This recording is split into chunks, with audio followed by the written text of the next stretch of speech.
the course code 6469, that is basically about two skills, that is reading and writing. Both one is the both of them are basically the, you can say, the non-verbal in skills, in the sense that they are based on paper. Writing is also on paper and reading also is something that is written on paper and then you are reading it. And then one is the receptive skill and the other is the skill that you are basically creating something on your own.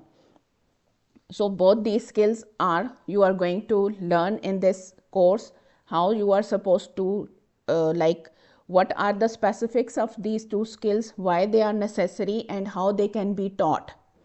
Because obviously you are students of B8, so you are going and this is a course that is related to teaching. So how these skills can be taught in the classroom, what are the barriers to learning these skills and how those barriers can be removed by the teacher in a classroom.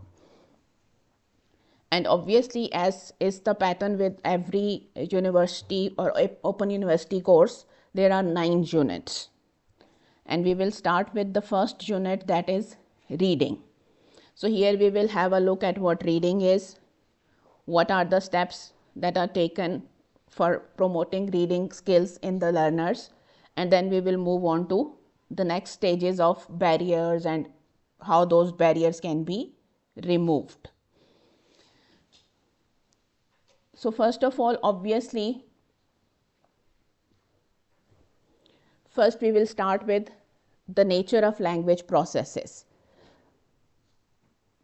Are you familiar with processes of language? Any idea what language processes are?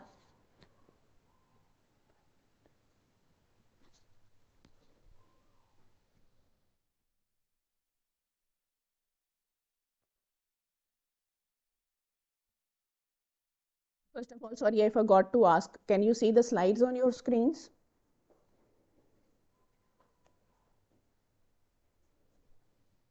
Yes, ma'am. Okay, that's good.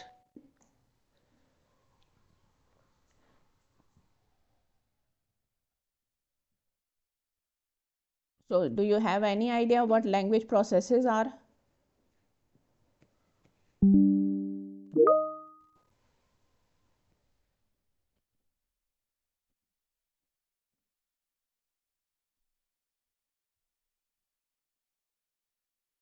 If you don't have any idea, it's fine. You can just say that you don't have any idea. It's perfectly fine. Not knowing is the first step to knowing.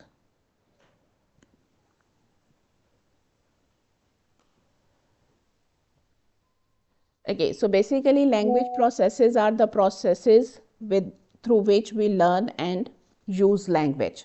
So the first process in any language using capacity is listening. Whenever any individual uses or learns to use language, the first stage is listening. Even when a child is born, they are not born with any language, they are born with the ability to use a language. So what do? They listen and their brain processes that sound, those sounds.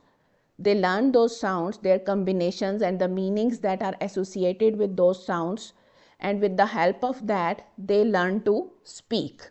So first comes the listening or the process of reception. Then comes the speaking, that is the process of production. And that comes with experimentation. The child or any learner experiments with the knowledge that they get with the help of listening. They experiment with it. Sometimes they are successful, sometimes they are not successful. They get feedback from others, and then on the basis of feedback they keep on improving their capacity to utilize a language. And that is how their language learning or language utilization capacity keeps on improving.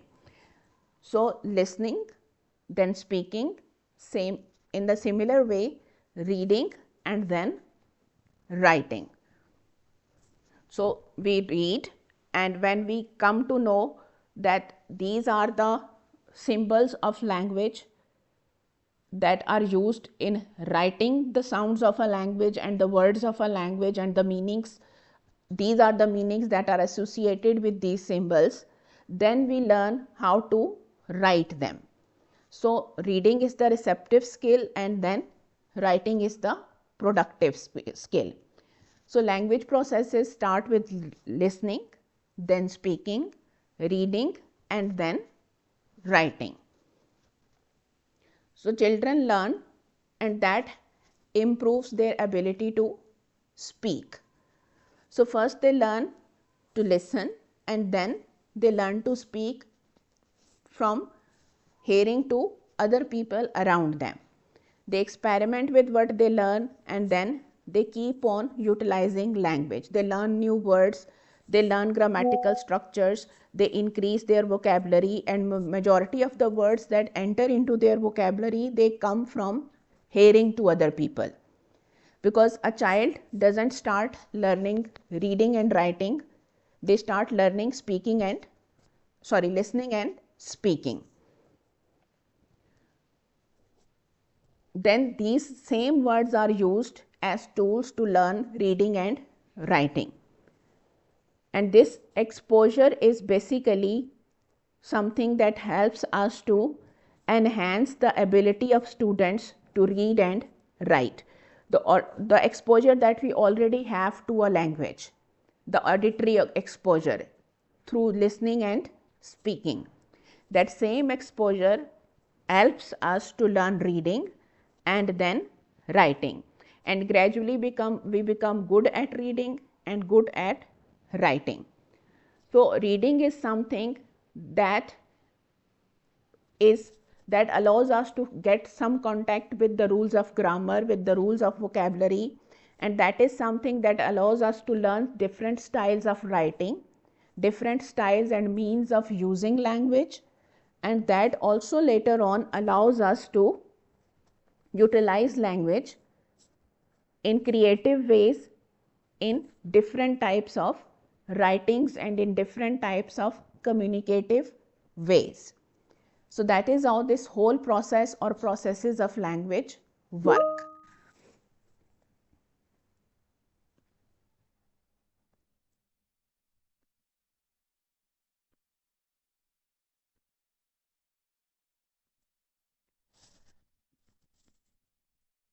So when a child is learning language, do they learn rules of grammar?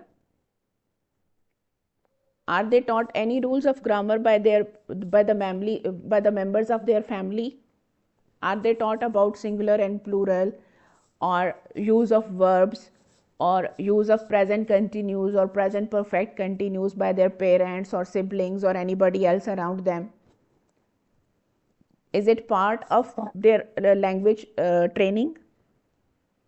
No, I think first they are starting the basic for the kids, and then later on they will learn when they will go to the school. I think so. But when children are learning the language, when they go to school, don't you think that they are pretty much proficient in the use of that language that they learn at home? Yeah. Their grammar is almost perfect by that point.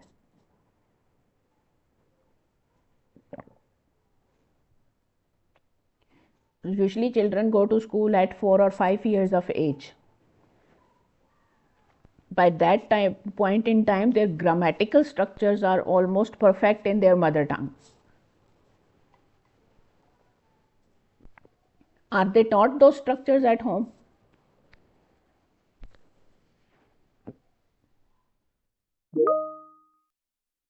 Are they made to learn But singular? if the parents are good, like their first language at home is if it's in English, then only they can learn. If the not first language is in English, then they will just learn a basic. I'm not talking about Later on, English. Any language that they are learning, when a child is learning that language, are they taught grammatical structures at home? yeah, yes, I think so. Like, Yes, let's suppose when a child is learning yes, Urdu or Punjabi at home, yeah, yes, are they yes. They are taught teaching grammatical them. structure? Yes, they are teaching them exactly. Yes. Okay, Salma is saying they are not taught grammatical structures. Like, let's suppose there is a 1-year-old child.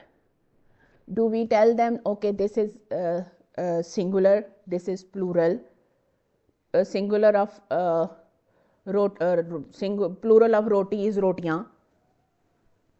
We don't teach them that. We are No, not we telling them. teach. We are not telling them that, okay, this verb is used for singular and this verb is used for plural, this verb is used for present, this verb is used for the past. Not, you can say, not uh, in explicit terms. So, ma'am, I think they learn through practice when they start speaking with their family and they observe what how the words are formed and how the sentences are expressed. And they learn through trial and error. Yes. Like, let's suppose Hands if on a that. child is using a wrong structure, then the other people are not using that structure, they automatically gain this perception that this is not right and what the others are saying is right, because they are copying whatever they are listening. So when they do something wrong, through experiment they get to know that this is wrong and they shouldn't do it. So basically they are attempting something and then they are accumulating that knowledge, and that is based on trial and error. They try, they make errors, and they keep on correcting those errors. They are seldom taught explicitly. Like, we do laugh at children's mistakes, but we seldom correct them. We just laugh and we just enjoy their mistakes. They just automatically correct their mistakes because people around them are not making those mistakes.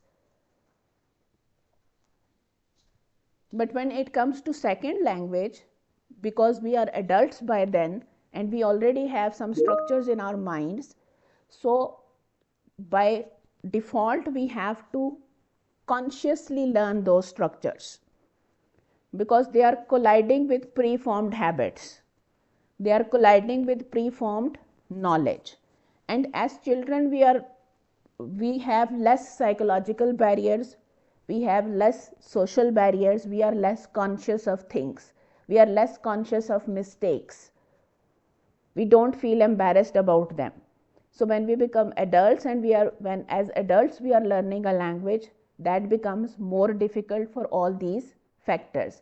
So that is where we start there, that is where we need to learn rules of grammar explicitly, because now we already have one or two languages that we have already learned and we are more conscious of making mistakes.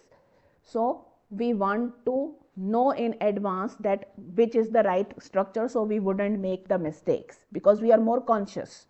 That is the only reason. Otherwise we can still learn like children through mistakes, it's just that we become more conscious. So when we are older, reading and writing become easier means to learn a language because there we feel less embarrassed as compared to speaking and listening, because there the mistake is exposed immediately, so and we get immediate feedback, so we feel more embarrassed and more conscious. So when older students or children or adults are exposed to reading and writing, they can learn more words, they can learn more sentences, and it enhances their ability quickly to perceive and process the language. And obviously all of these processes affect our ways of thinking. The way we think, the way we process different things, and the way we perform. Our perception of self and our perception of our abilities to do things, that affects our actual ability to do things. If we believe that we can do something, then that enhances our ability to do something. If we are less confident about something, then even if we have greater ability to do something, that ability gets affected. So that perception is, or that perception of self is very, very important. So these processes of learning also affect our perception of, or our way of thinking. So the quicker our thinking becomes in a language, the greater our ability becomes to use that language. We always think in words. So the more vocabulary we have in the target language, our thinking process will become faster, and the thinking process becomes faster, our interactions become quicker. So we will become more confident when we will be using the target language. And obviously the more reading we do, the more vocabulary we get, and the more vocabulary we get, the more confident we become in our speaking and writing. So our communication becomes clearer, and the more organized, and gathering and expressing information becomes clearer. So in other words, you can say the more practice we do with the target language, our thinking in the target language becomes quicker, and the quicker we become in thinking in the target language, our performance becomes better, and when our performance becomes better, we become more confident.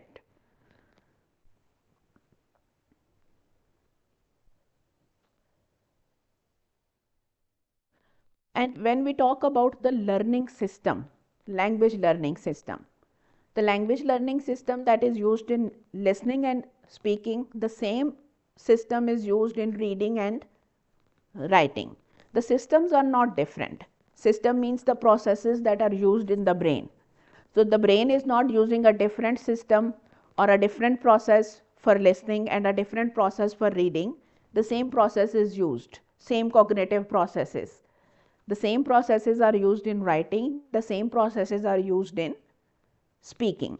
So if you are doing reading and writing, the same brain functions are activated. If you are doing listening and speaking, the same brain functions are utilized. So most of the time nowadays language learning techniques are focused on how young children learn to talk. So language programs try to imitate or mimic the processes of children. They try to make, or they try to follow those techniques that are used by children to learn the languages.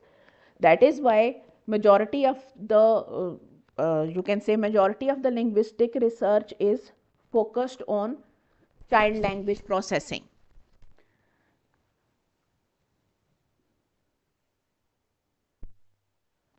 Children do not work in ability groups. They are not asked to go through drills and practice. They do not practice meaningless sounds in phonetic classes. They are just allowed to talk. In other words, they just talk. They listen, they talk. That's it. They live with the language. They learn it through their own life experiences. But the problem with the target language is that not always is it possible for a language learner to live the target language. Like let's suppose if your learner is learning English language in a classroom, maybe the country in which they are living, that language English is not spoken every day. So when they leave the classroom outside, they will get little opportunity to use English. So they cannot live English. So they cannot experience English in their everyday life. So those experiences are brought within the classroom so that the learner can experience it as much as possible within the classroom. So such activities are created in the classroom that are as close to the real world as possible. So these points are clear. If you have any question or if you want to get anything clarified, we can discuss it.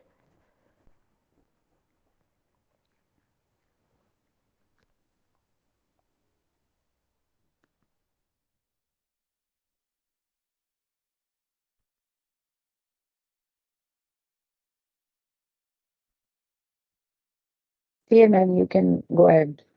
Okay.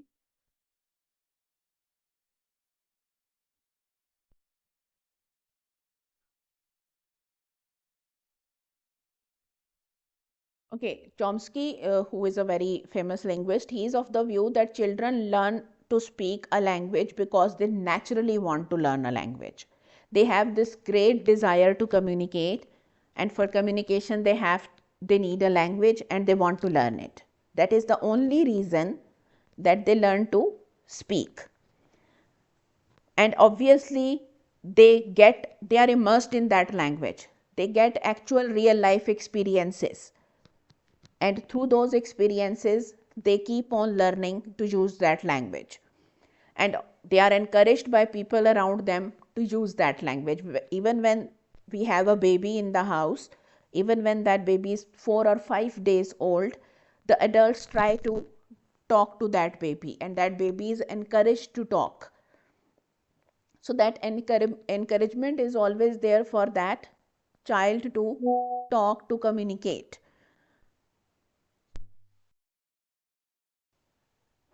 And when a child is speaking to adults, the adults respond to the child. They don't try to correct the child, they respond. They encourage their creativity, they encourage their humor, they communicate with them, they understand the message that the child is trying to convey, and they communicate to that message. Like when there is a 7 8 months old child and that child uses one word for a lot of activities, like a child learns one word mum, and that child is using that one word mum for water, the same word for food, the same word for play, the same word for toy, the same word for mother.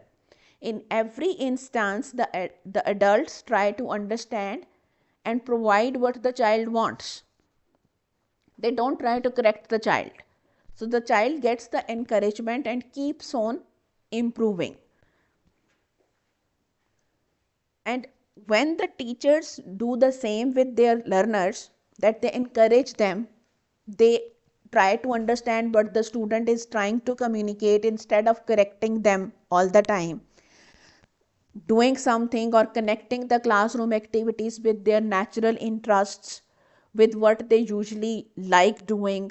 Like let's suppose if you are giving your students homework or giving assigning them some reading material, if you give them something to read that is interesting to them or is related to their area of interest, they will feel motivated and they will read it.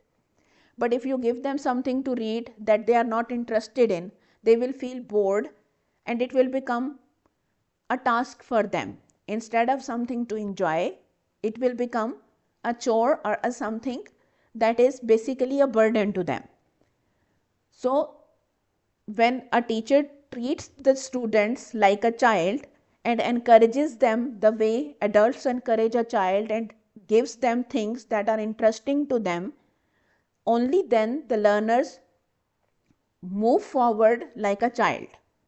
The way a child learns quickly, the learners will also learn quickly if they get encouragement, and the materials that are provided to them are according to their tastes and interests.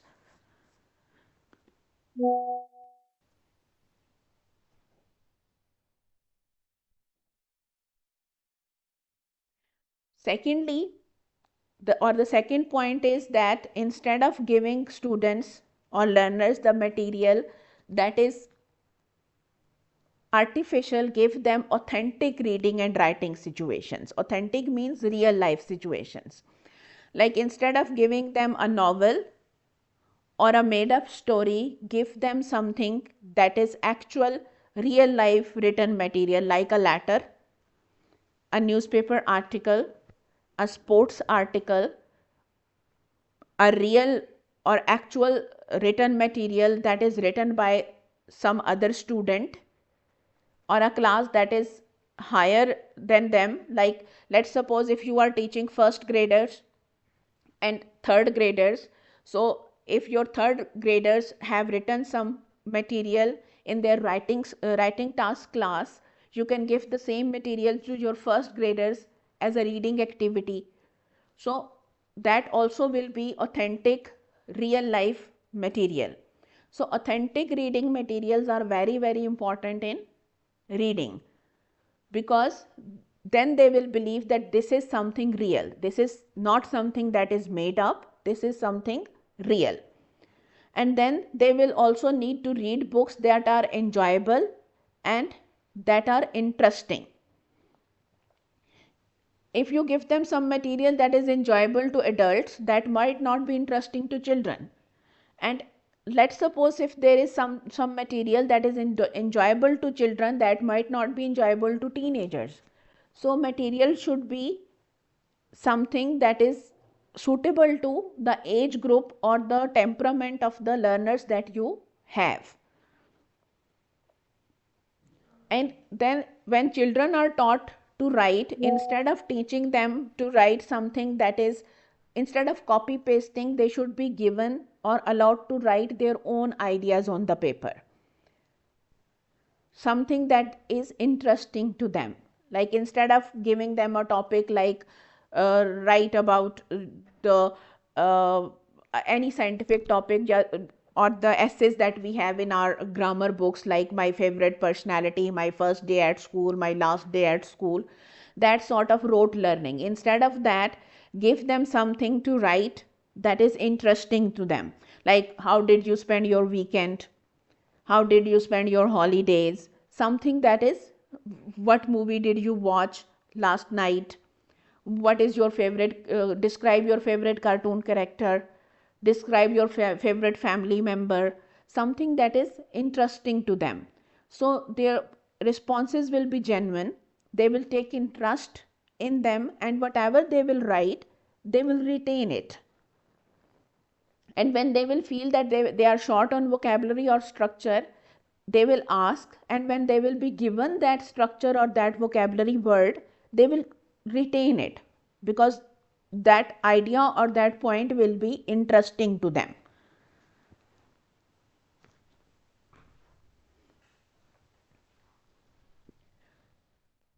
So that was a general overview of reading and writing. Now the next stage is that how a teacher can develop reading habits in his or her students.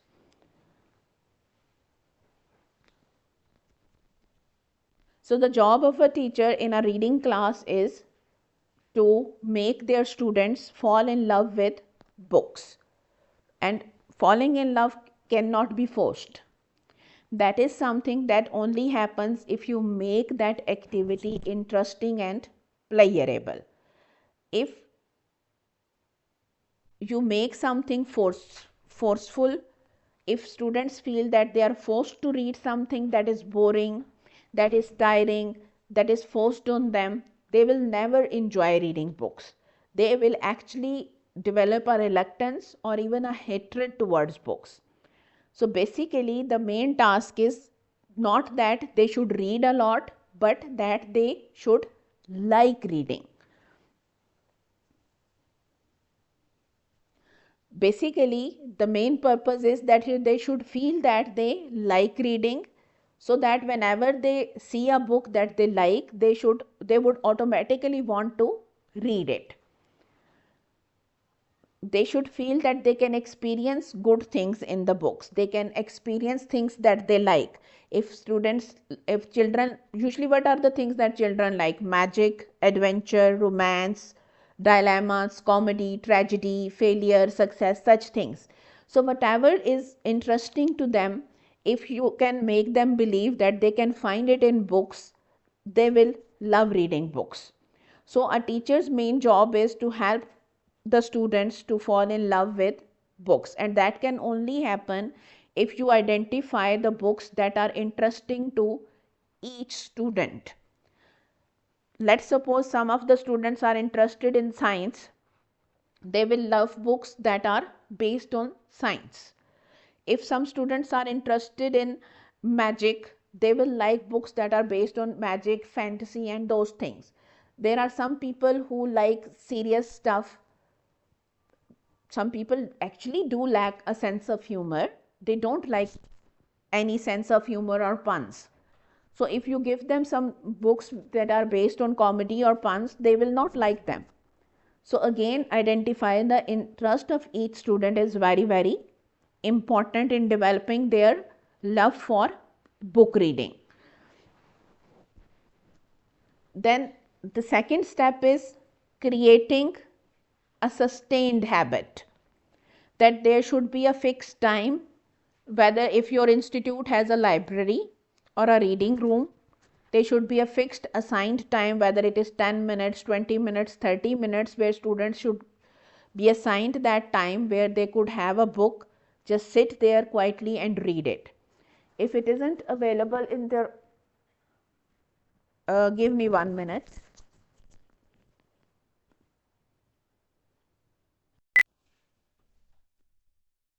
Sorry for the interruption.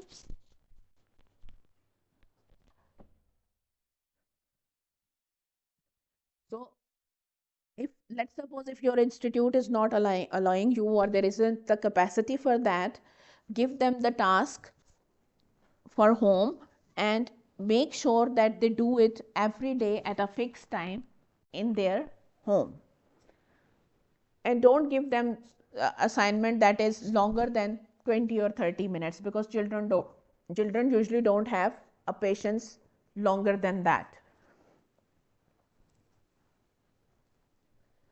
Practice is always very, very important. So reading time can vary from 10 to 60 minutes depending upon their age. For very young children, they should start from 10 minutes, and for advanced learners, it could be 60 minutes of uninterrupted reading, but never more than that. If they want to go more than that, that should be left on their own choice.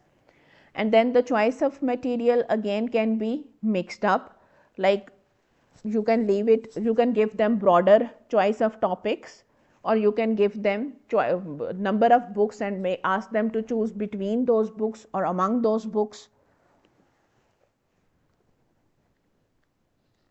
So reading materials and choice of reading material is also very, very important initially, because they don't have that much experience, so they can be given like 3 or 4 readers at their own learning and reading level, and then gradually they can be allowed more and more freedom in the choice of their reading material. If the school or institute has a library, much better. Otherwise, teachers can arrange their own books and provide them, or if the students can afford, then they can buy their own books, whichever is feasible. But again, materials should be according to their taste, according to their level of understanding, and obviously according to their choice.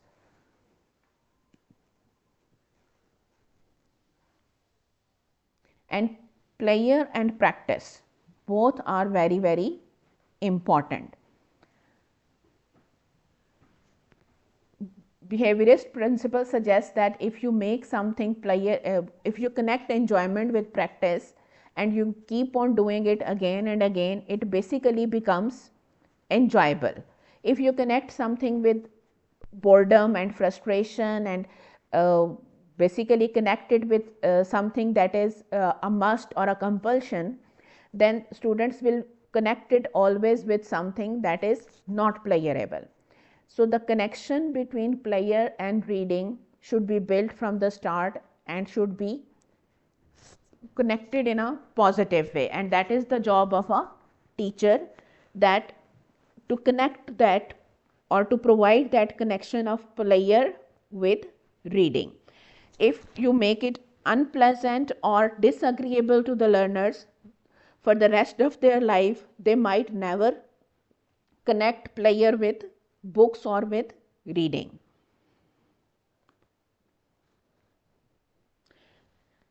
And then obviously the program should always be simple. Rigor is one thing. That means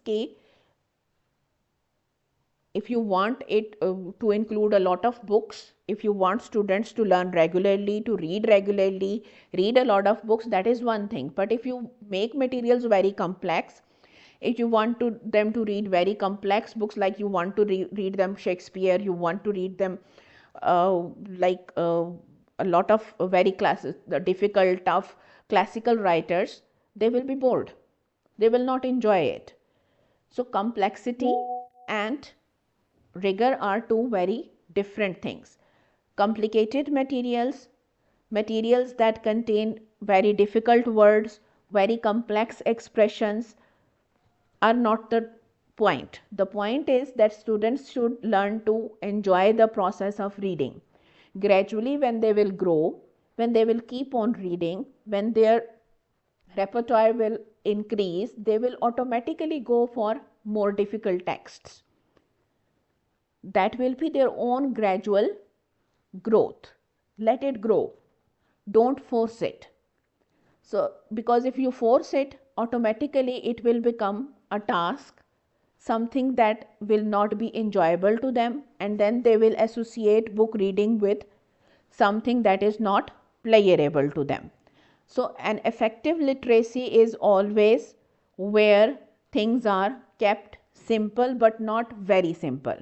There should be some challenge, because then comes the satisfaction of achieving something. But if the challenge is too tough, then comes the frustration of failure. So, in reading material, there always should be some challenge, but that challenge should be achievable.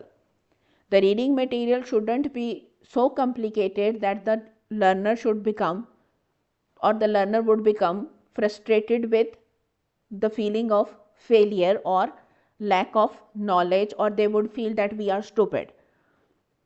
That feeling should never be allowed to develop in the learners.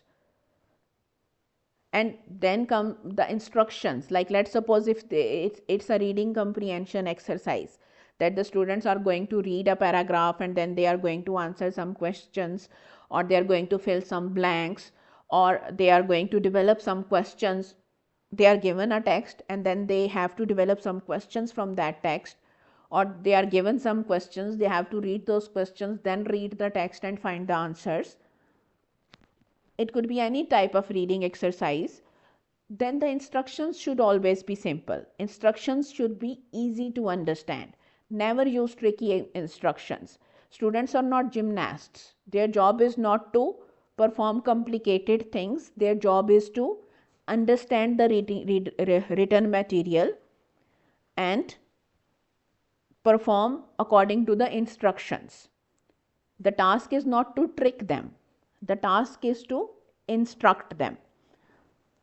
So a teacher should never ever try to trick the students. A teacher should always try to provide instructions to students in a simple way which they can understand and follow, so that they will feel that they have achieved something.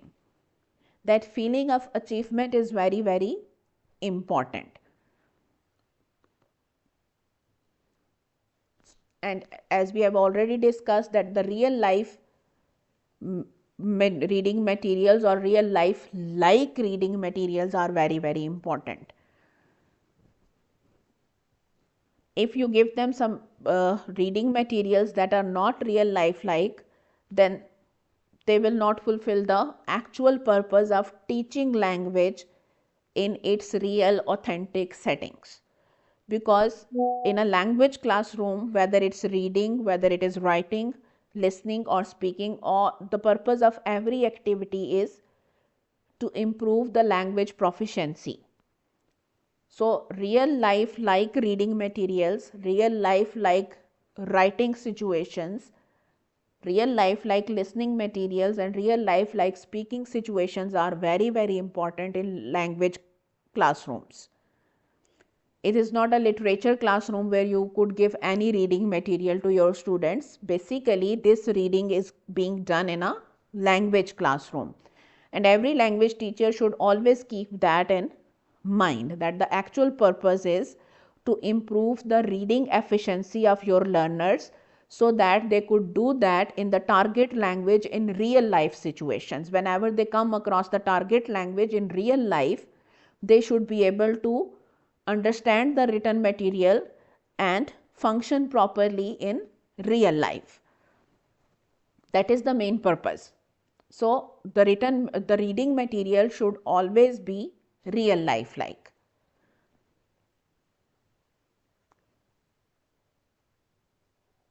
So whenever an adult is reading, obviously they read for pleasure or they read for understanding. And we always organize our thoughts, always, or we at least try to organize our thoughts. We don't like things jumbled up, whether in physical world or in our own minds. We try to express ideas in a logical or sequential manner. We try to convey important information to others, and we try to exclude whatever that we feel is irrelevant.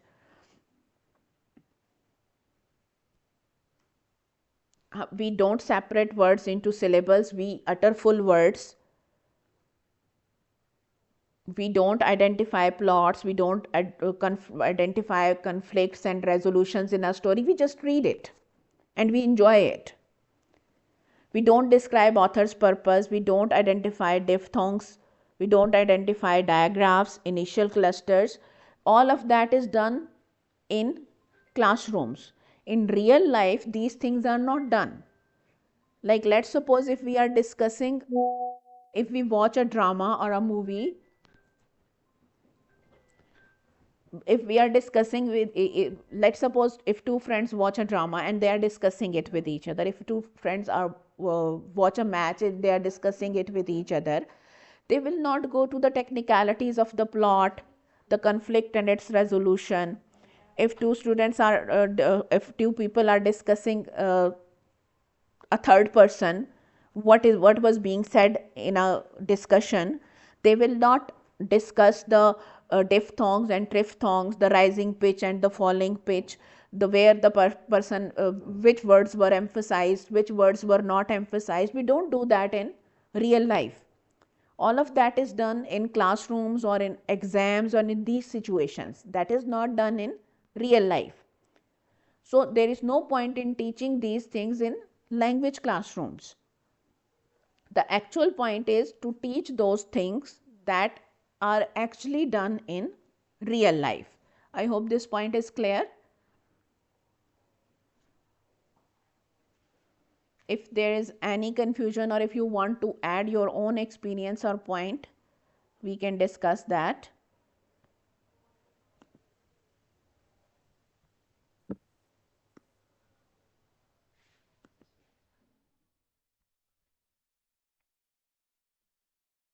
No question?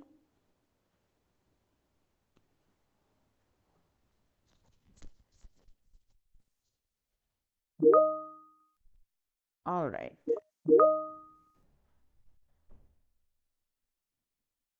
Let's move on to the next point.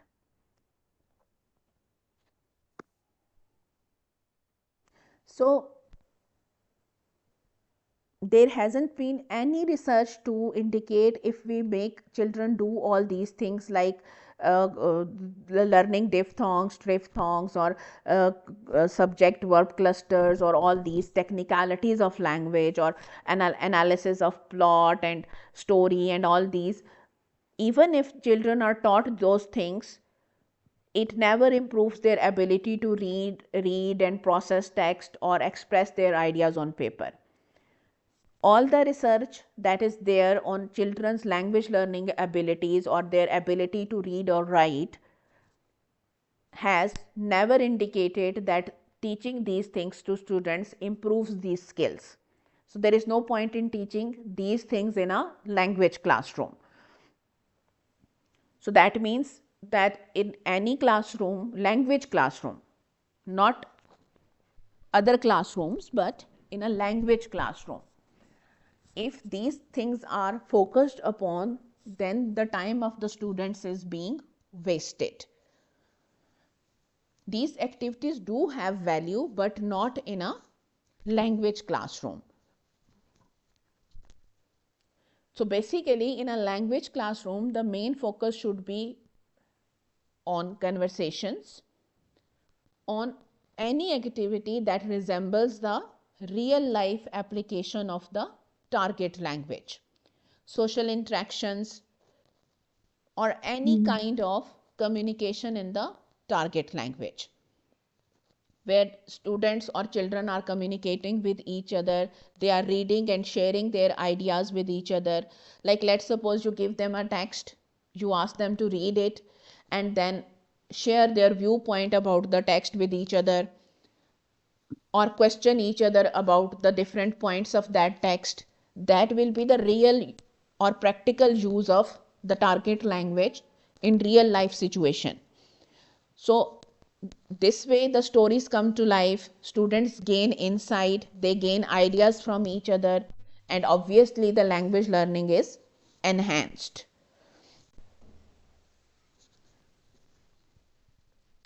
Then our next point is techniques of reading. There are different techniques of reading. The first technique is intensive reading. That is also called narrow reading. So there are two names for intensive reading. The other name is narrow reading. So what do we do in intensive reading? That we give students reading selections by the same author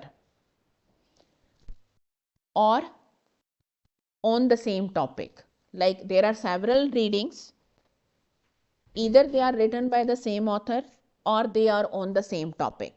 Like, you give students like, let's suppose 4 5 6 reading text, written text, and they are written by the same author, or you give them 3 4 5 6 text and they are on the same topic. Like, you give them text on pollution, or you give them texts written all the texts are written by Thomas Hardy, let's suppose. Then what you do is that, and what is the point of this technique is, or this intensive reading is, that the content has the grammatical structures that are repeated and the content that is repeated, because one writer usually has similar grammatical structures and they usually have similar vocabulary that gets repeated across their texts. And if the topic is same, obviously the grammatical structures and content and vocabulary gets repeated. So the students get many opportunities to understand the meanings of text.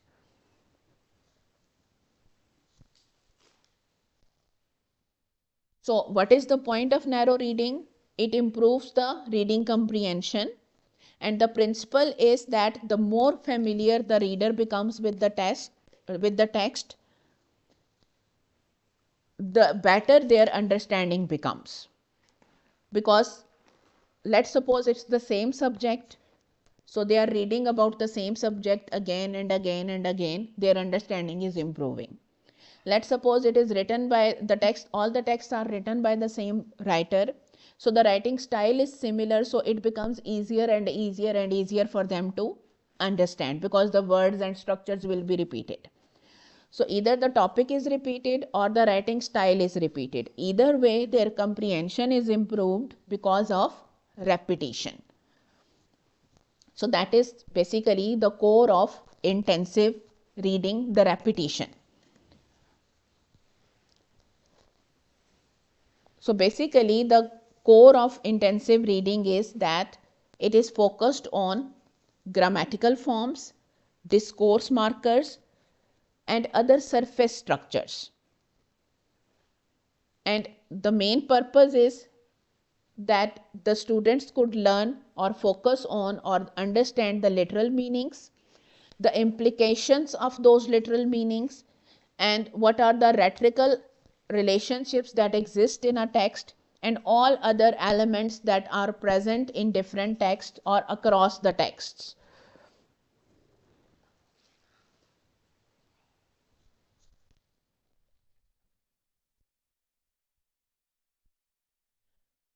And he gives us an analogy, zoom lens. Like, we use a lens and first we look at the entirety of an object, and then we keep on zooming in on different parts of that object, and eventually we get to understand each and every part of that object and no part is missed.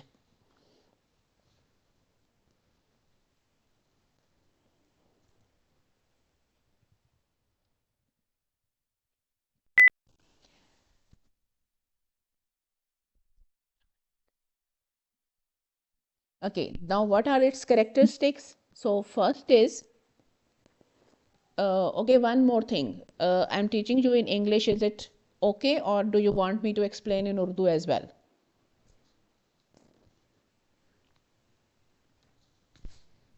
Ma'am कर सकते हैं, ये है कि उससे मजीद थोड़ा सा clear भी हो जाता है और वो भी, क्योंकि समझ तो आ रही है साथ साथ और हर चीज आप एक्सप्लेन भी अच्छे से कर रही हैं, लेकिन ये है कि मैं थोड़ा सा मजीद रिपीट करती हूँ अपने उसके साथ। काफी अरसे से स्वीडिश लैंग्वेज में हम ज्यादा इधर यूज करते हैं, और वो जैसे आप पीछे बता रही थी ना कि जब हम कुछ कोई लैंग्वेज सीखते हैं स्कूल में जाके तो हम उसी के अकॉर्डिंग नॉवल भी पढ़ते हैं, बुक्स भी, लाइब्रेरी में भी जाना, तो वो होता है कि सोशल ज्यादा इधर ज्यादा इंग्लिश है, सही सेकंड लैंग्वेज है हमारे पास, लेकिन मोस्टली हमारे पास ज्यादातर स्वीडिश है। तो Okay, इसीलिए पूछ लेकिन रही हूँ आप ना कि एक्सप्लेन अच्छे if से you कर रही people हैं और are, समझ भी आ रही है। if it's comfortable then fine, otherwise I can explain in Urdu as well, no issues. नहीं कोई नहीं, दोनों ही अगर हो जाएगा तो भी बेहतर है, It's वैसे इंग्लिश में okay. भी कर रही है तो भी बेहतर है। It's no okay. Issue. Okay, so एक तो ये कि इंटेंसिव रीडिंग जो है वो क्लासरूम बेस्ड होती है, यानी क्लासरूम में ही कराई जाती है, एज होम टास्क आप नहीं दे सकते इसको। जब भी करवाई जाएगी क्लासरूम के अंदर ही करवाई जाएगी। सेकेंडली, जो रीडर्स हैं वो इसके अंदर किसी भी टेक्स्ट के ऊपर वो बहुत इंटेंसली इन्वॉल्व होते हैं, यानी बस उसको सरफेस पे या एक दफ़ा नहीं पढ़ सकते, they have to read a text again and again. Then जो स्टूडेंट्स का जो फोकस है वो किसी भी टेक्स्ट को रीड करते हुए उसके लिंग्विस्टिक और सेमेंटिक यानी जो मीनिंग से रिलेटेड डिटेल्स हैं उनके ऊपर बहुत ज़्यादा होता है। So they have to focus on the linguistic element features, यानी जो उसके ग्रामर के, वो जो वर्ड्स की फॉर्मेशन के या जो दूसरे एलिमेंट्स हैं उनके ऊपर भी फोकस करते हैं। देन सेमेंटिक यानी जो मीनिंग के एलिमेंट्स हैं उनके ऊपर भी फोकस करते हैं। Then the surface structures, grammar, discourse markers, they are focused by the students. किसी भी एलिमेंट को वो मिस नहीं करते। की वोकेबलरी को आइडेंटिफाई करना भी स्टूडेंट्स का जो है वो मेन फोकस होता है कि कौन कौन से वर्ड्स जो हैं वो की वर्ड्स हैं, बार बार यूज़ हो रहे हैं, किस तरह से यूज़ किए जा रहे हैं और वो मीनिंग को किस तरह से एनहेंस कर रहे हैं। और स्टूडेंट्स को अक्सर टास्क के तौर पे पिक्चर्स ड्रॉ करने की भी का भी टास्क दिया जाता है कि जो कीवर्ड्स हैं उनकी हेल्प से वो पिक्चर्स ड्रॉ करें ताकि उन्हें मीनिंग अंडरस्टैंड करने में हेल्प मिल सके।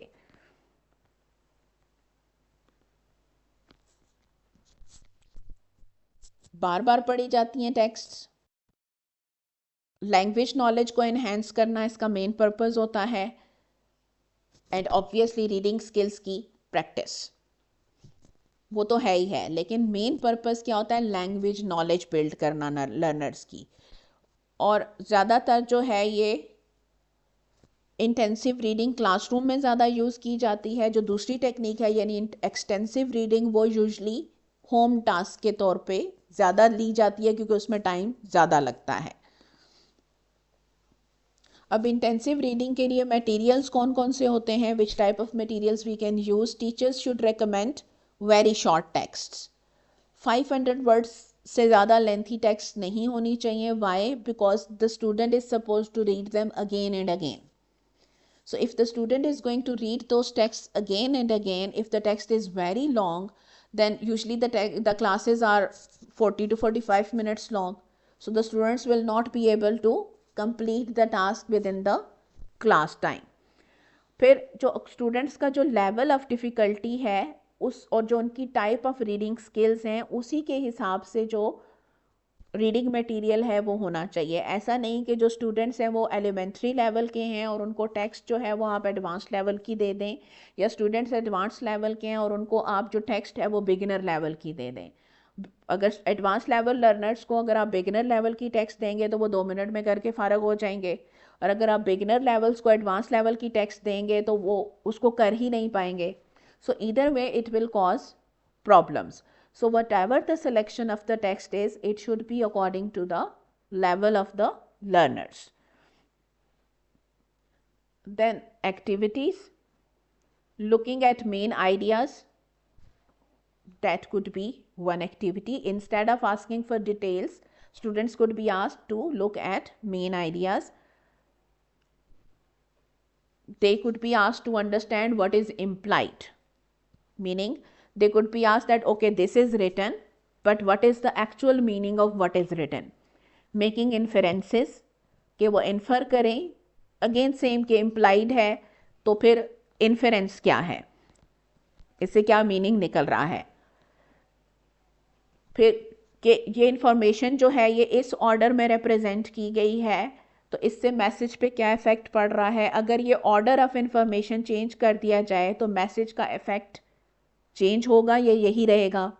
Identifying words that connect one idea to another, connecting words को आइडेंटिफाई करना, like however, therefore, so, and, but, all these are basically connecting words. Identifying words that indicate change from one section to another, उन words को identify करना जो ideas को connect कर रहे हैं वो वर्ड्स अलग होते हैं, और जो सेक्शंस ऑफ टेक्स्ट को एक दूसरे से कनेक्ट करते हैं दोज आर डिफरेंट वर्ड्स. फिर let's suppose if the teacher is going to assess the activity, then how can these activities be assessed? So if you are going to assess an intensive reading activity, these are done in the form of tests and quizzes. So what is the most common system is basically multiple choice and free response. So what is the most important objective of an intensive reading is that the main purpose is not that whether the students have understood or not. The main purpose is whether the students have this training that the students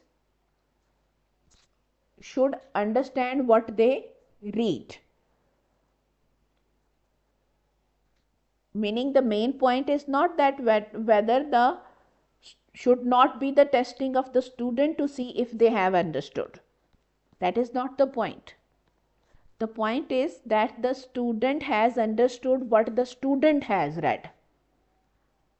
Let's suppose कि आपने student को जो है वो 2 paragraphs दिए थे. अब अगर आप स्टूडेंट से दोनों पैराग्राफ्स में से क्वेश्चन कर रहे हैं और स्टूडेंट ने पढ़ा सिर्फ एक पैराग्राफ है, तो अगर आपको स्टूडेंट ने उस एक पैराग्राफ के क्वेश्चंस के आंसर सही दिए हैं, दैट मीन्स कि स्टूडेंट ने जो पढ़ा वो उसने सही अंडरस्टैंड किया है, तो उसकी रीडिंग कैपेबिलिटी बिल्कुल ठीक है. अगर उसने दूसरे पैराग्राफ के आंसर्स नहीं किए तो दैट मीन्स कि उसने जो नहीं पढ़ा वो अंडरस्टैंड भी नहीं किया, तो वो फेल नहीं हुआ ना दूसरे पैराग्राफ में, क्योंकि वो उसने पढ़ा ही नहीं. बट अगर आप इंसिस्ट करें कि नहीं उसके मार्क्स जो हैं वो हाफ हैं तो वो फेल है. क्यों? क्योंकि उसने दूसरे पैराग्राफ के आंसर्स नहीं किए. तो बेसिकली आप किस पे फोकस कर रहे थे?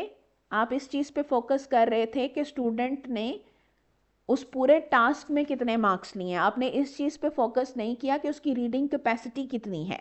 उसकी रीडिंग कैपेसिटी 100% है, उसने जितना पढ़ा था वो पूरे का पूरा अंडरस्टैंड किया है. तो मेन जो टास्क है इस इंटेंसिव रीडिंग में वो जो टीचर का जो टास्क है वो ये देखना नहीं है कि जो पूरा टेस्ट है उसमें स्टूडेंट ने कितना स्कोर किया है.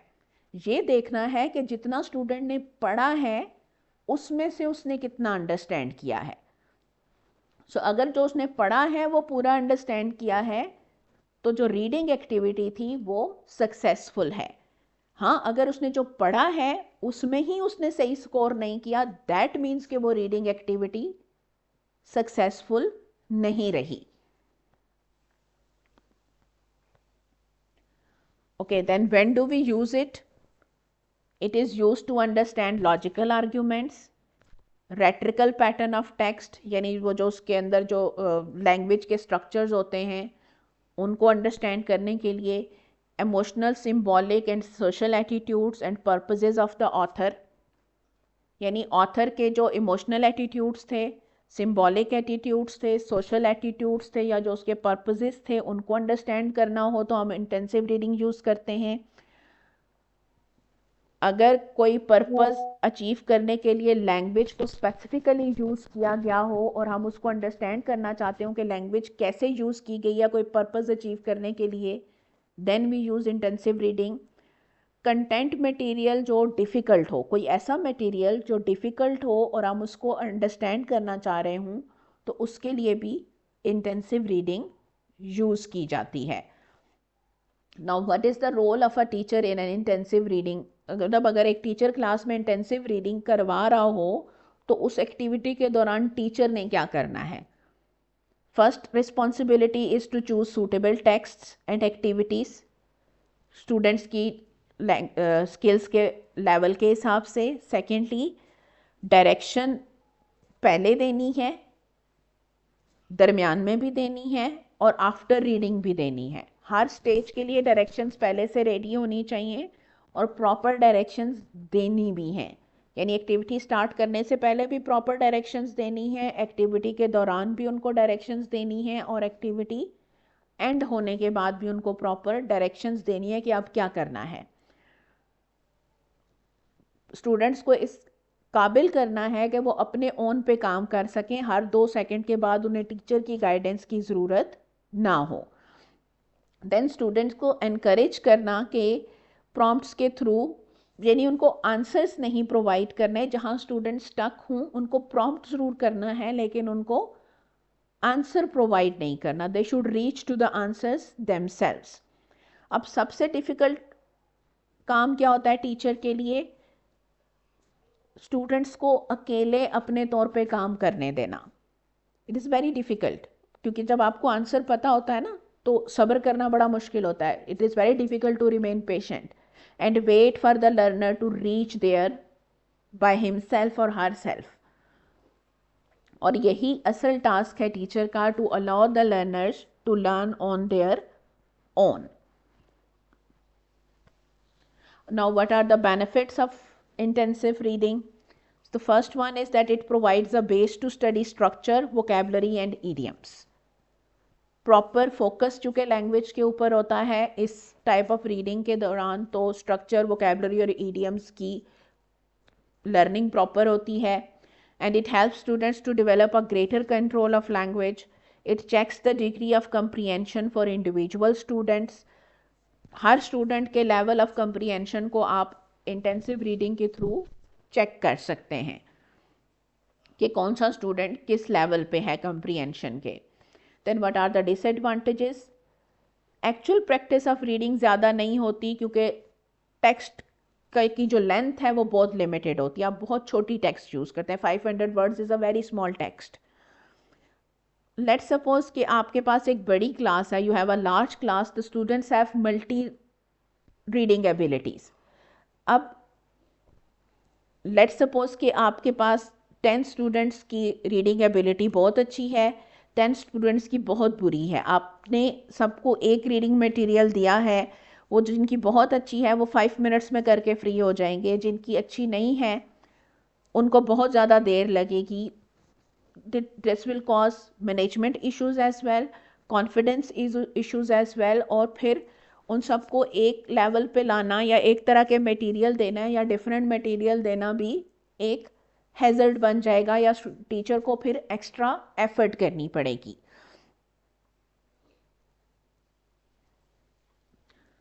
The text may or may not interest the reader because it was chosen by the teacher. ये एक और इशू है इसका कि कोई टीचर चूज़ कर रहा है तो हर जो क्लास में रीडर है उसके लिए वो इंटरेस्टिंग हो टेक्स्ट ज़रूरी नहीं है। There is little chance to learn language patterns due to the small amount of text. Then भी से कि इंटेंसिव रीडिंग का मेन पर्पज़ क्या है? लैंग्वेज पैटर्न्स को लर्न करना। लेकिन चूंकि आप बहुत छोटा चंक दे रहे हैं टेक्स्ट का, तो कितने सारे लैंग्वेज पैटर्न्स को वो लर्न करेगा? Because exercises and assessment usually follow intensive reading, students may come to associate reading with testing and not player. एक और डिसएडवांटेज है कि प्लेयर से ज़्यादा स्टूडेंट का फोकस किस पे होगा? टेस्टिंग के ऊपर। Then comes the second type of reading, that is extensive.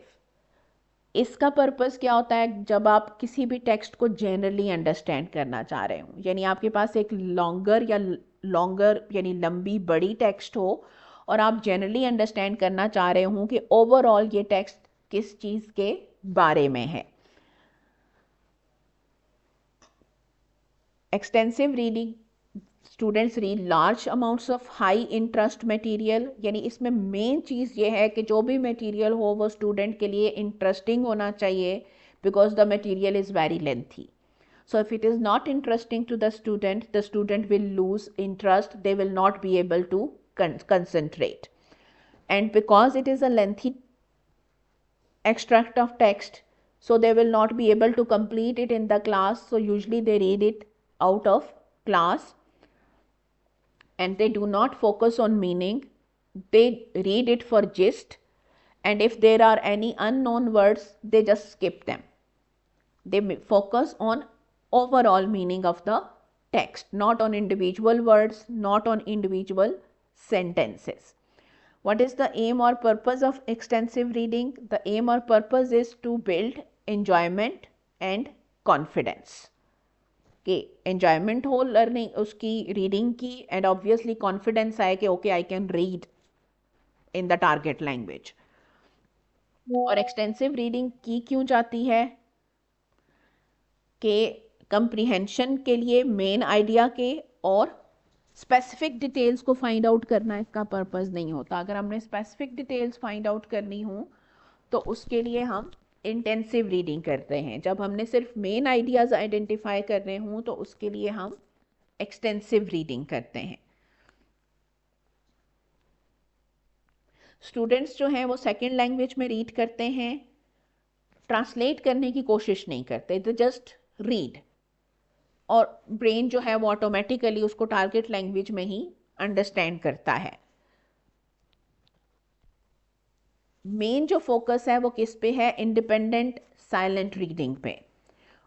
और कोशिश ये होती है कि जितना एक्सटेंसिव रीडिंग करेगा लर्नर उतनी ही उसकी जो रेट ऑफ रीडिंग है वो इंक्रीज होता जाएगा. ग्रेडेड रीडर्स के लिए जो है वो फ्रीक्वेंसी वर्ड काउंट्स डेवलप किए गए हैं, यानी ग्रेडेड रीडर्स यूजली दिए जाते हैं. ग्रेडेड रीडर्स होते हैं जो आपने शायद देखे भी हों, बुक्स होती हैं जिसमें ग्रेड 7, ग्रेड 8, ग्रेड 9 के लिए रीडर्स होते हैं. इवन जो क्लासिकल राइटर्स हैं उनकी बुक्स को भी ग्रेड के हिसाब से इजी वर्ड्स, वोकेबलरी और स्ट्रक्चर के साथ और लेंथ के साथ पब्लिश किया गया है, ताकि हर एज ग्रुप या यू कैन से कि डिफ़िकल्टी लेवल का जो लर्नर है वो हर तरह की बुक को अपनी ईज के हिसाब से स्टडी कर सके. जी जी मैम, बिल्कुल इसी तरह से हमारे पास हैं. हम जब बच्चों को लाइब्रेरी लेके जाते हैं ना क्लास के, तो उसमें से जो स्लो लर्नर है उनके लिए इजी लैंग्वेज में वही सेम ही बुक होती है, लेकिन वो थोड़ी सी इजी वर्जन होता है. और जो नॉर्मल लेवल के बच्चे हैं उनके लिए फिर वही हार्डर और नॉर्मल लेवल का होता है. वो उनको फिर हम ग्रेडेड रीडर्स कहते हैं. फिर नट ऑल ने भी उसको जो है वो डिस्क्राइब किया है कि जो एक्सटेंसिव रीडिंग है ये बेसिकली सेकंड लैंग्वेज लर्निंग में एक स्टैंडर्ड प्रैक्टिस होनी चाहिए to develop the reading ability and reading habits of the learners. अब जो बेस्ट वे है फॉरेन लैंग्वेज की नॉलेज इम्प्रूव करने का वो क्या है? To go and live among the speakers, but obviously not every learner can do that. So the second best way है to read extensively, यानी जो टारगेट लैंग्वेज है उसको एक्सटेंसिवली पढ़ना, जितना आप उसको पढ़ सकते हो उतना पढ़ें. So first best way is कि आप टारगेट लैंग्वेज की कम्युनिटी में जाके रहें, अपने आप को उसमें इमर्स करें. If it is not possible, then read it extensively. So what are the characteristics? So first one, there are 10 characteristics that are identified by Day and Bamford. First is that students read as much as possible. A variety of material on a range of topics is available, meaning the material is made available for learners. In other words, you tell your students to learn as much as possible, but if the reading material is not available, how will they read? So it is also the job of the teachers to make the material available to learners and on a range of topics, because every learner has a different taste. students select what they want to read. So the choice is left on the students. The purpose of reading are usually related to player information and general understanding. So there are three purposes. First is obviously player, then information, and then general understanding. Reading is its own reward. That is the core. That no other reward is attached with this type of reading. The only reward is that you are reading, you are enjoying it, you are getting information, and you are just learning a language. That's it. But the reading materials that are provided to each language class are within their own linguistic competence in terms of vocabulary and grammar, and obviously they are according to their interests. The reading is individual and it is silent. Reading speed is usually faster than slower. So they are encouraged to read as fast as possible. First, the teacher explains the goals of the program, and then the students are encouraged to read extensively. And the teacher is a role model for the students, so the teacher also have to demonstrate that how much extensive reading the teacher himself or herself is doing. The teacher can share his or her own experiences of what they are reading, what they have already read, how they are enjoying it. They can share their daily reading habits. They can tell them that, okay, I read this today, I read this yesterday, so that the students would feel encouraged, because usually learners feel motivated by their teachers. So what type of materials should be there? Obviously simple, authentic. And what type of material should be there? Text on the same topic. So let's suppose if there is a student who is interested in scientific topics, so there should be at least some books on the same topic, so that the learner can read multiple books on the same topic, so they can develop a background knowledge and they can read books that are interesting to them. Then authentic materials, newspapers, magazines that are related to the second language culture, so that they can get information about the culture of the language that they are learning. Because again, they cannot go and live in the culture of the target language. The only source that they have about the target language culture is reading.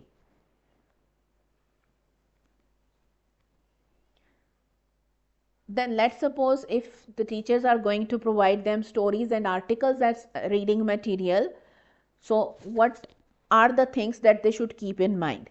First thing is कि जो style है उसमें repetition ज़रूर होनी चाहिए, लेकिन monotonous नहीं होना चाहिए. यानी स्टाइल में रेपिटेशन तो हो, लेकिन इतनी भी रेपिटेशन ना हो कि स्टूडेंट बोर ही हो जाए. फिर न्यू वोकेबलरी और जो डिफ़िकल्टीज़ ऑफ स्ट्रक्चर्स हैं वो एक साथ नहीं आनी चाहिए. कि यानी इस तरह की टेक्स्ट ना हो कि जिसमें नए वर्ड्स और डिफ़िकल्ट स्ट्रक्चर्स एक साथ आ रहे हों, ताकि लर्नर को डबल डिफ़िकल्टी ना हो कि एक तो उसे वर्ड समझ नहीं आ रहे, ऊपर से स्ट्रक्चर भी समझ नहीं आ रहा. फिर जो भी टेक्स्ट उसे प्रोवाइड की जाए वो सेक्शंस में होनी चाहिए, जैसे चैप्टर्स होते हैं या बीच में ब्रेक्स होती हैं टेक्स्ट के, बिकॉज वो उससे जो टेक्स्ट है उसको पढ़ना आसान हो जाता है. Let's suppose you want to take a break, तो एक चैप्टर पढ़ के आप ब्रेक ले सकते हैं, और उससे आपको जो है वो कोई भी जो टेक्स्ट है वो बहुत लंबी नहीं फील होती. एक साइकोलॉजिकल इम्पैक्ट होता है उसका, और एक अकम्पलिशमेंट की फीलिंग भी आती है जब आप एक चैप्टर या एक सेक्शन कंप्लीट कर लेते हैं.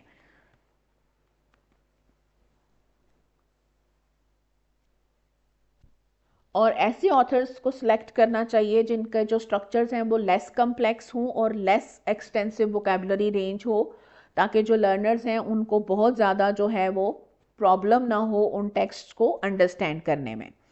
देन जो स्टूडेंट्स हैं उनके इंटरेस्ट के अकॉर्डिंग भी सब्जेक्ट मैटर होना चाहिए एंड ऑब्वियसली उनके एज लेवल के लिए सूटेबल भी होना चाहिए. अब 9th क्लास के स्टूडेंट्स को अगर आप जो है वो मेटाफिजिकल फिलोसफी से रिलेटेड बुक देंगे तो they will not be interested in that.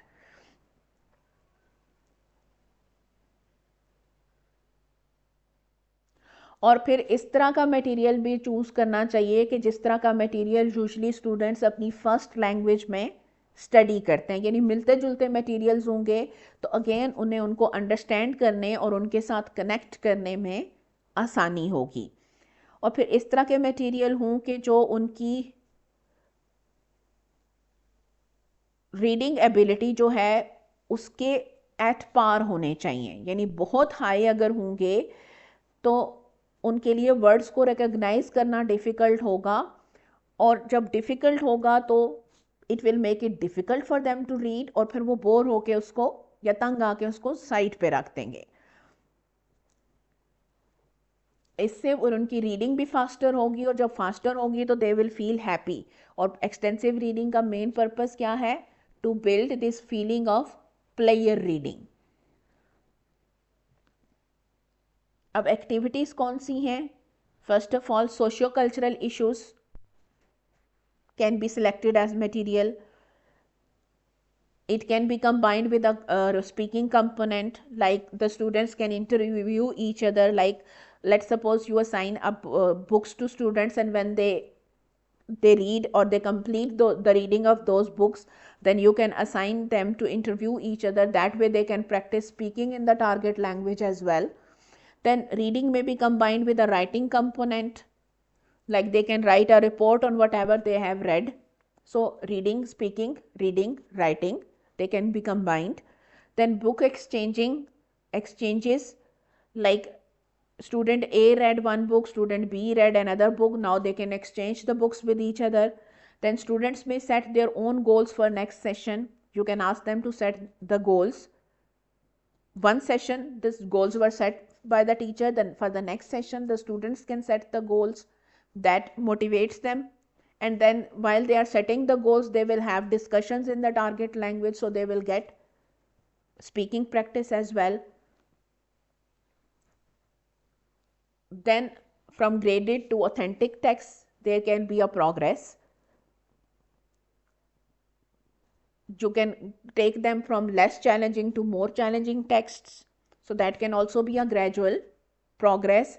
Then there are some programs that allow students to report on reading in their native language if the teacher understands it. That is also a possibility, especially for beginners, that they read in the target language at a very easy readers, and then they can report or they can express their understanding of the book in their native language, and gradually they can move on to their explanations in the target language. Extensive reading programs are obviously more playable as compared to exercises, and the exercises that students have to complete, because they take initiative in them and there are texts that are interesting to them, so they enjoy reading them. Then what is the role of the teacher in an extensive reading activity? First of all, obviously the reading materials are recommended by the teacher. Then the teacher guides the students in choosing the materials. Then the goals are set by the students, but again the guide is provided by the teacher. Then the teacher is a role model for the students. Then the teacher shouldn't interrupt students by asking words and meanings. Then pre-reading activities are led by the teacher, and obviously the purpose of the pre-reading activities is to build interest. The purpose is not to spoil the curiosity. So spoilers should not be provided by the teachers, only the hints should be provided by the teacher. Then what is the role of the student in extensive reading activities? First of all, the responsibility is that of the student. They have to develop their reading ability. They have to set a time aside for reading, the pace of the reading. So basically, the student becomes more independent in extensive reading. It is, they will be reading without using the dictionary, and they will try to understand the meanings without the context. They will be choosing their own material, and they will be choosing their own pace. Then they have to push themselves to show greater progress.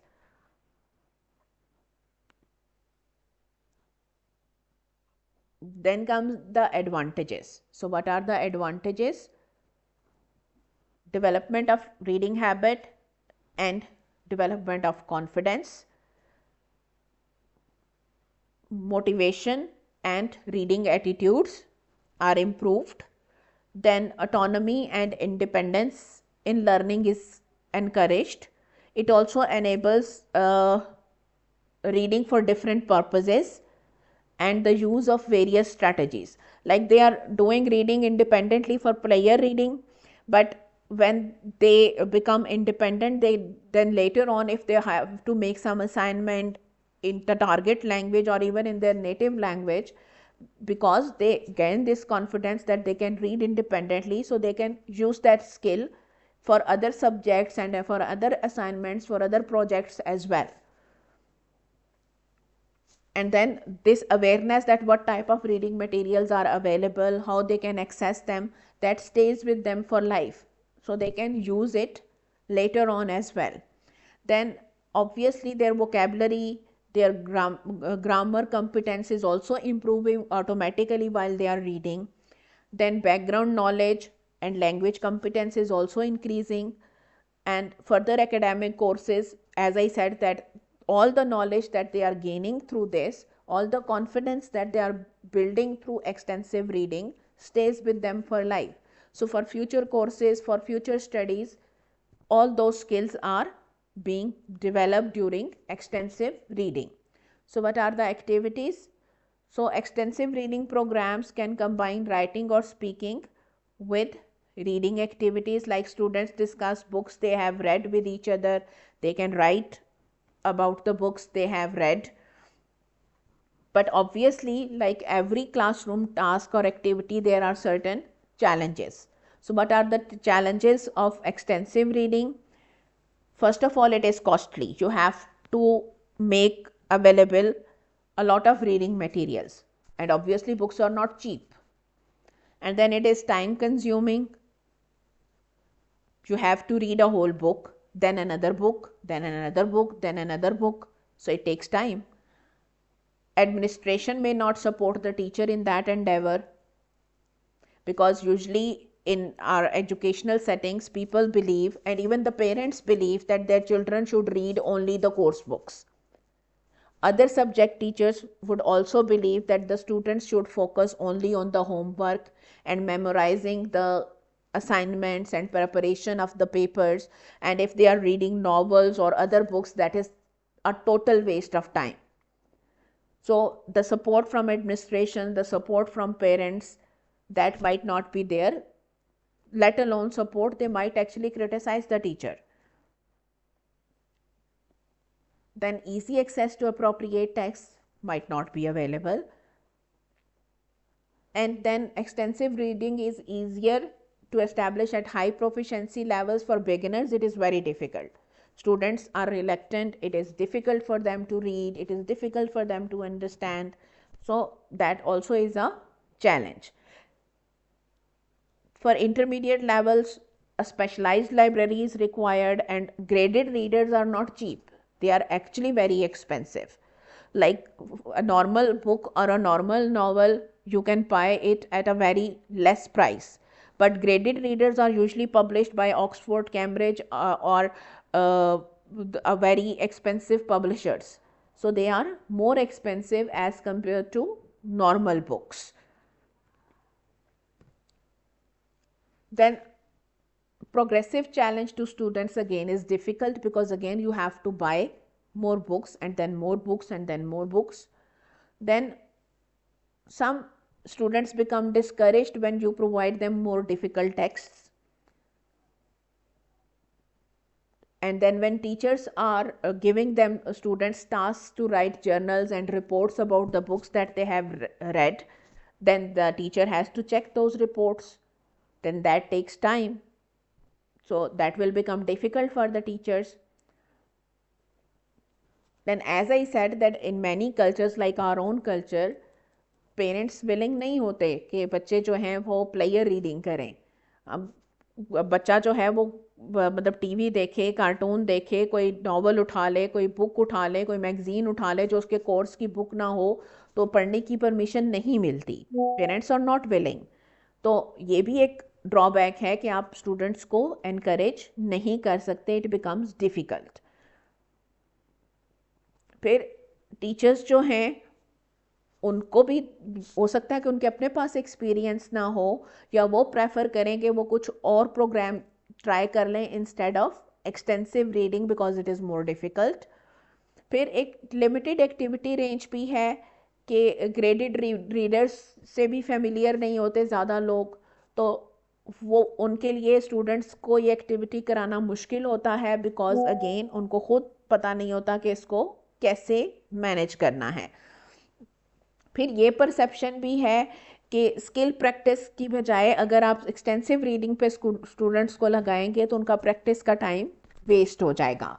फिर जो graded readers हैं उनके हवाले से ये भी एक perception है कि स्टूडेंट्स को एक रॉन्ग परसेप्शन मिलता है कि उनकी एबिलिटी इंक्रीज़ हो रही है, चूँकि जो ग्रेडेड रीडर्स हैं वो चीज़ों को ईजियर बना देते हैं, जबकि इन रियलिटी चीज़ें उतनी ईजी होती नहीं हैं. तो that is also a concern in extensive reading.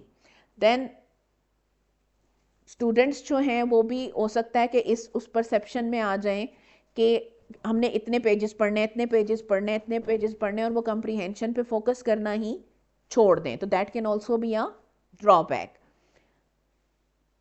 और फिर ये भी हो सकता है कि पहले अगर किसी स्टूडेंट या टीचर का इंटेंसिव रीडिंग से एक्सपोजर रहा हो तो वो एक्सटेंसिव रीडिंग के लिए विलिंग ही ना हो. उसके अंदर एक स्केप्टिसिज्म यानी एक नेगेटिव परसेप्शन डेवलप हो चुका हो. वो ये समझे कि इंटेंसिव रीडिंग ही असल रीडिंग है, एक्सटेंसिव रीडिंग ये क्या बात हुई कि भाई आपने वर्ड्स के मीनिंग ही नहीं समझने और आगे बढ़ते जाना है. फिर ये भी है कि स्टूडेंट्स को चॉइस तो बड़ी अच्छी लगती है लेकिन इतना ज़्यादा मटेरियल वो पढ़ना नहीं चाहते. They don't want to spend that much time in reading. लेकिन समटाइम्स, और यू कैन से कि एक्सटेंसिव और intensive reading can be combined together as well.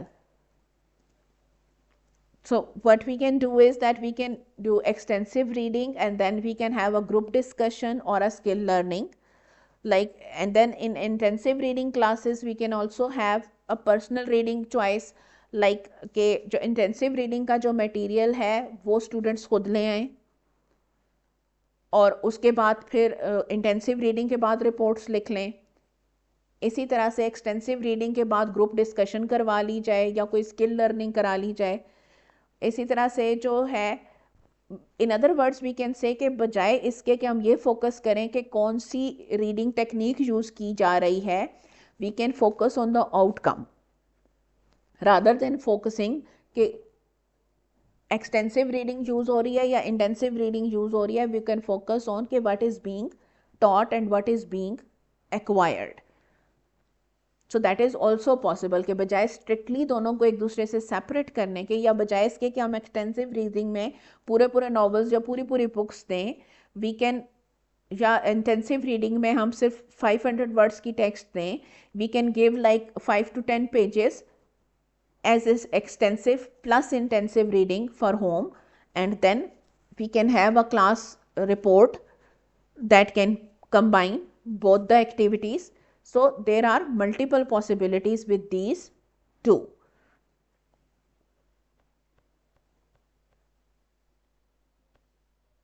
So I hope these two skills are clear.